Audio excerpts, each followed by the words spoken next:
and it don't matter how you get it, as long as you get it. I don't want to be like no Mexican. ¡Ay! ¡Muchacho travieso! ¡Sinvergüenza! When it comes to some of the most cult iconic Barrio films, for me it has always been Blood In, Blood Out and American Me that stood out the most. However, it seems that I might have missed one since starting this channel because a lot of you are commenting and telling me to check out the film Mi Familia, since it was up there in regards to Barrio classics as the other two. So I finally saw it because I took your guys' comments very serious, because you guys aren't just my subscribers. It feels almost as if you guys are... Just kidding, we're just friends. But for reals, does Mi Familia belong up there with Blood In, Blood Out and American Me as a certified Barrio classic? And was it really that good? Well, let's find out. Simón, carnal. The movie begins with Edward James Olmos' character Paco narrating about his father. The only living relative my father knew about lived somewhere north in a village called Nuestra Señora Reina de Los Ángeles. And he figured he could walk there in a day or two. And that's Jacob Vargas. All his roles smack. And he's hard as hell. It gets me hard when they offer. Anyways, his character Jose is on his way to California to visit the only family he has left. Once he finally gets there, he is greeted by the Second Amendment. 1776 will commence again if you try to take our firearms. Turns out that they're family and it's all good. Hijo de tu madre, tírese al suelo y cállese la boca. Hijo de Pedro Sánchez, que es primo de Joaquín Vargas, que es sobrino de Francisco Vargas. Pero si eres familia, ¿por qué no lo dijiste antes? So he starts working those typical Mexican jobs, and he spots and falls in love with Jenny from the block. Later they have 2 kids, with 1 more on the way, and life is good. I'm gonna have another son. However, Jacob Vargas' character here, I mean, it's not bad, but I feel like it's just plain and simple. It's like a caricature of those Mexicans who don't speak English, and whenever you talk to them, they just smile and nod, not knowing what the hell you're saying. Okay? Back on track, Jenny's character gets deported despite being born in America, and damn, that's messed up. It really was messed up back in the 1930s. She gets shipped back all the way to central Mexico, and she waits to have the baby and then travels back to Cali. She does this kind of recklessly though, and almost drowns herself and her newborn Chucho. My ears burn. It's a good scene though, it really is anxiety driven. Chucho almost dies, but they do some brujeria, and 2 years later Chucho is alive and Maria finally makes it back to Jose. And he's really excited about this. Maria? Maria? I promise, David. Maria! The story skips around 20 years and everyone's all grown up and getting ready for the oldest sister's wedding, because she's about to marry a wizard. Angie from George Lopez is also another kid that they had, and so is Jimmy, the youngest, and I'm pretty sure there's another one in the middle. Also, the narrator Paco is in the Navy. The wedding happens and it's a good time, and Ernie from the George Lopez show is also in there. I'd give my left nut for 10 minutes with her in the back of my Chevy. Oh, hell no, man. What the Chucho is also a bad boy greaser cholo type, and his enemies pull up and beef it out a bit. But no one really gets hurt. Or do they? Pinche puto.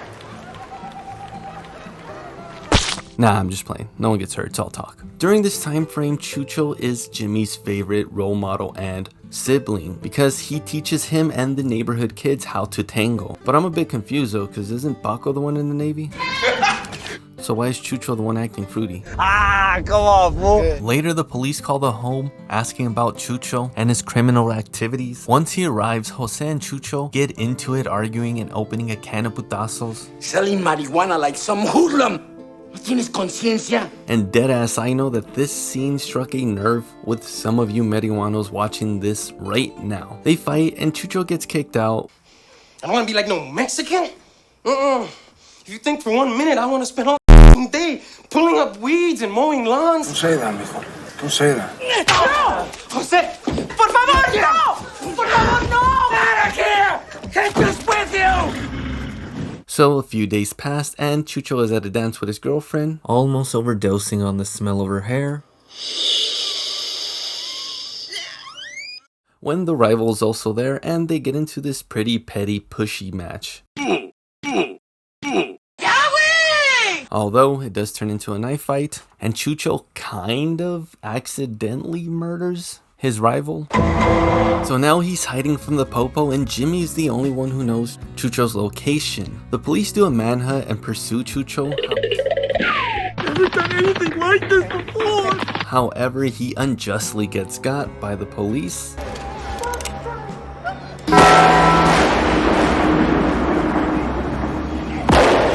And a sharpshooter with a revolver, and damn! Not gonna lie, that's an impressive distance, especially with the revolver. What's up, man? I ain't hit a damn thing. It be like this sometimes, bro. Anyways, this all goes down in front of Jimmy, and the Barrio gets out to see what the deadly chisme is about, which also leads them to conflict with the police. Where the ambulance? Why the man body still right there? Ain't supposed to be laying there. Call the damn ambulance! And hey, are any of you going through any serious legal or criminal challenges? Get out the car, spread your butt cheeks, and put your teeth on the curb. Well, that sucks, but who cares? It's not my problem. Come on, fool. But real talk, I finally have some stuff out there. Whether it be cool stickers or clean-ass t-shirts. The old Barrio merch is finally here. You see a nice thick Latina? Boom! 10 out of 10 orales. You really enjoying your mama's chile rellenos? Boom! 10 out of 10 orales. You need everyone to know you're not to be messed with because you're crazy? Boom! Lost in the Cholo Sauce t-shirt. So if you want to help or support the channel, then here's how you can do it.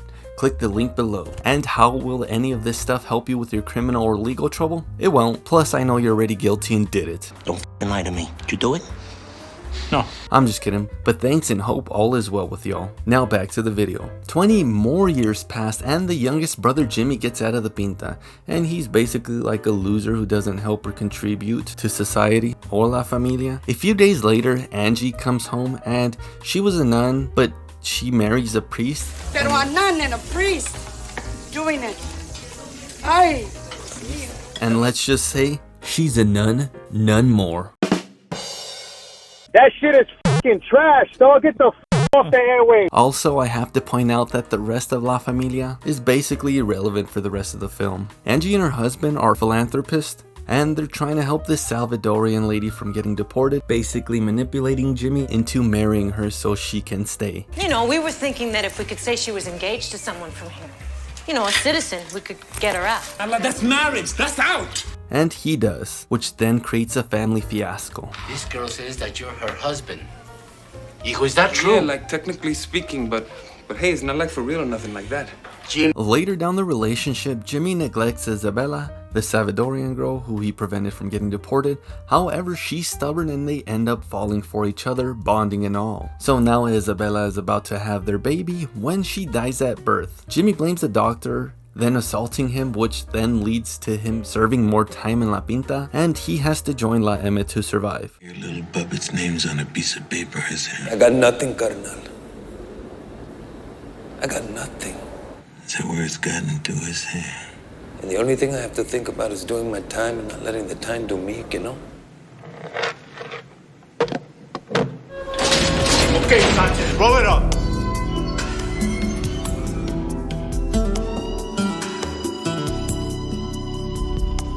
Just kidding. But he basically shuts off the family and neglects his son. Everything you did matters. As soon as he's old enough. When he's old enough to know, you just tell him that his father's dead. You tell him that. You understand? You have no right to hurt people this way. I got the right. I don't want to see nobody. I don't want to hear from nobody.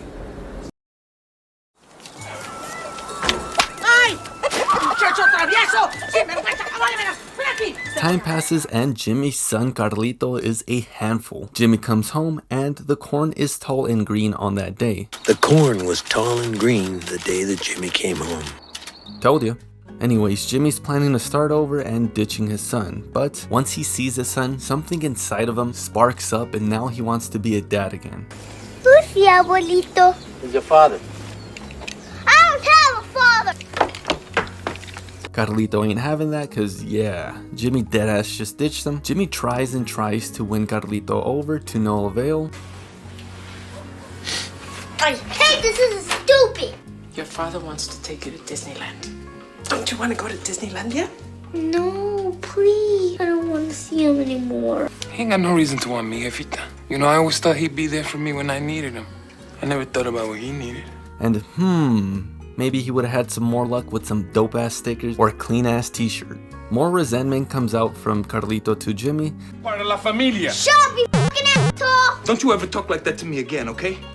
You understand me? I'm your father. You don't talk to me like that. You're not my father! So Jimmy decides to just ditch him again, and Carlito all of a sudden wants to go with Jimmy to Texas. So all of a sudden it's a happy ending now, and they leave. I thought I would go look for your father. Would you like to come with me? Maybe you can help me find your father. Your father's never gonna leave you again. Oh, God.